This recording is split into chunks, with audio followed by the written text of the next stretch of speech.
పూరీ జగన్నాథ రథయాత్ర. పూరీ జగన్నాథ రథయాత్ర భారతదేశంలోని అత్యంత పురాతనమైన మరియు వైభవోపేతమైన ఆధ్యాత్మిక ఉత్సవాలలో ఒకటి. ఒడిశా రాష్ట్రంలోని పూరీ పట్టణంలో ఉన్న శ్రీ జగన్నాథ ఆలయంలో ప్రతి సంవత్సరం ఆషాఢమాస శుక్ల ద్వితీయ నాడు ఈ మహోత్సవం ఘనంగా జరుపుతారు.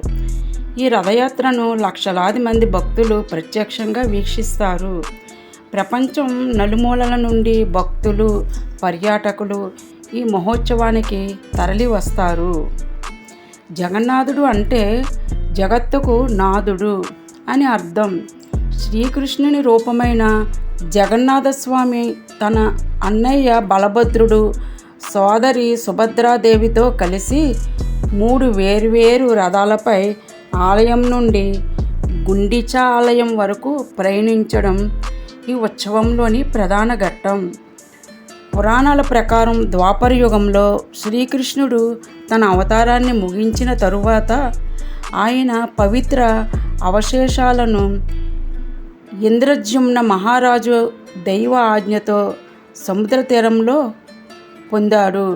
ఆ దివ్య దారువుతో జగన్నాథుడు, బలభద్రుడు, సుభద్రాదేవి విగ్రహాలను నిర్మించాలనే సంకల్పం చేశాడు.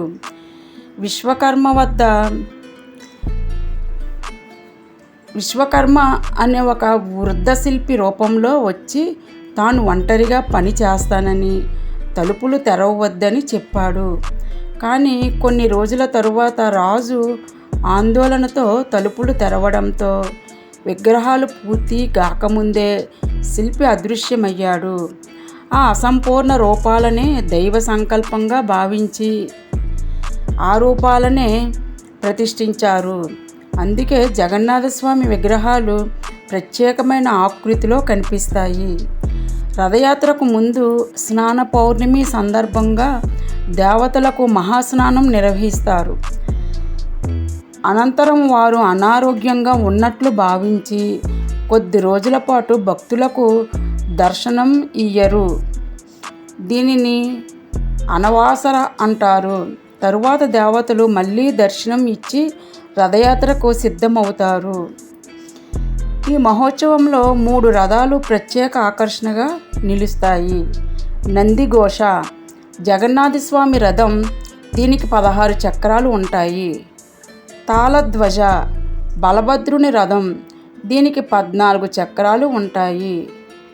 దర్పదలనం లేదా దేవదలనం అని అంటారు.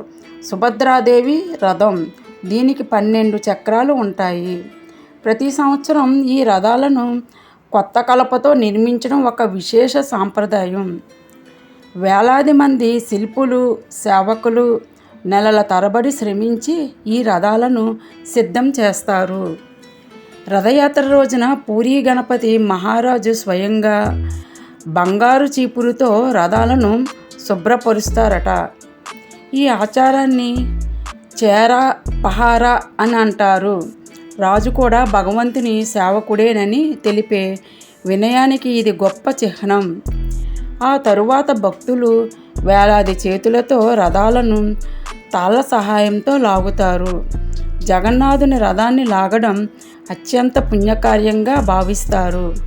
కుల, మత, జాతి భేదాలు లేకుండా ప్రతి ఒక్కరూ ఈ సేవలో పాల్గొంటారు. భగవంతుని దయ అందరికీ సమానమే అనే సందేశాన్ని ఈ సంప్రదాయం తెలుపుతుంది. రథాలు గుండీచా ఆలయానికి చేరుకున్న తరువాత అక్కడ కొన్ని రోజుల పాటు దేవతలు విశ్రాంతి తీసుకుంటారు. ఈ ఆలయాన్ని జగన్నాథుని అత్తవారింటిగా కూడా భక్తులు భావిస్తారు. అనంతరం తిరుగు ప్రయాణాన్ని బహుదాయాత్ర అని అంటారు. తిరిగి ఆలయానికి చేరే ముందు శునాభేష అనే ప్రత్యేక అలంకారంలో జగన్నాథుడు బంగారు ఆభరణాలతో దర్శనమిస్తాడు. ఈ దర్శనం ఎంతో వైభవంగా ఉంటుందట. రథయాత్రకు ఆధ్యాత్మికంగా గొప్ప ప్రాధాన్యం ఉంది. భగవంతుడు ఆలయంలో మాత్రమే కాకుండా తన భక్తుల మధ్యకు స్వయంగా వస్తాడనే భావన దీనిలో దాగి ఉంది. ఆలయానికి రాలేని వారు కూడా రథయాత్రలో స్వామివారిని దర్శించుకుని పుణ్యం పొందుతారని విశ్వాసం. ఈ ఉత్సవం సమానత్వం, సేవాభక్తి, ఐక్యత వంటి విలువలను బోధిస్తుంది. పూరీ జగన్నాథ రథయాత్ర భారతీయ సంస్కృతికి ప్రతీకగా నిలిచింది. ప్రపంచంలోని అనేక దేశాల్లో కూడా జగన్నాథ రథయాత్రను నిర్వహిస్తూ ఉంటారు.